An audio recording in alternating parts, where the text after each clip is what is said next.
120 secondes, l'invité de Vincent Veillon.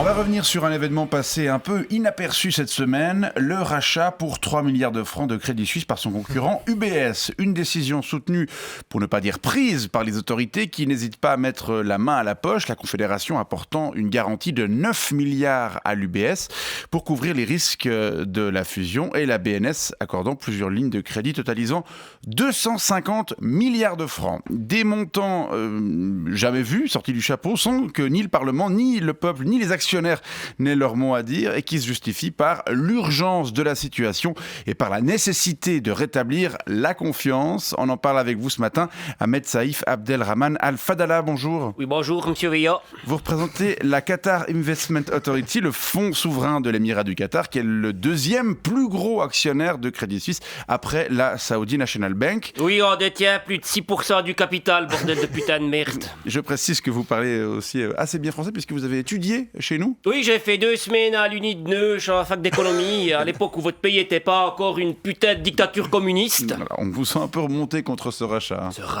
rachat. Mais c'est pas un rachat, c'est une expropriation. Non, mais c'est quoi ces manières de changer les règles du jeu à plein milieu de la partie, là? Non, mais c'est n'importe quoi.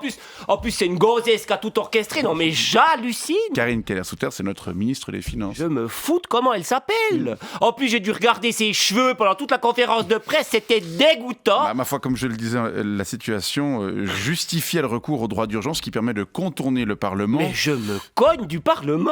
Le peuple. Mais j'en ai rien à battre du peuple. Et les actionnaires. Ah, alors ça, c'est scandaleux. En plus, moi, je possédais un beau paquet d'obligations AT1. Oui, c'est ces obligations dont la valeur totale de 16 milliards de francs est purement est simplement partie en fumée. Non, mais c'est votre pays qui nous cherchait des poux dans la tête pendant la Coupe du Monde sous prétexte qu'on respecte pas tout à fait l'état de droit. Non, mais de la part d'une république bananière comme la Suisse, non mais laissez-moi rigoler. Non mais alors je peux vous dire que ça va pas se passer comme ça, ce bordel.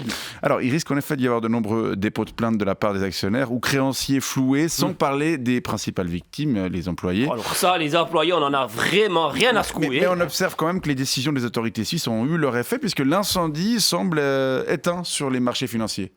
Pour l'instant.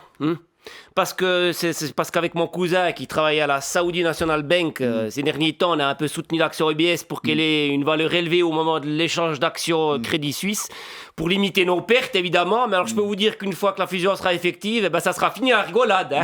UBS semble pourtant bien armée pour faire face aux tempêtes à venir avec tous les milliards dont elle pourra bénéficier. Je peux vous dire que vos 7 nains de jardin puis tous les billets imprimés dans la cave de votre petite banque nationale, ils pèseront pas grand chose face aux tonnes de vrai argent des monarchies du Golfe qui les ont vraiment là. Non mais la confiance est rétablie. Mon cul.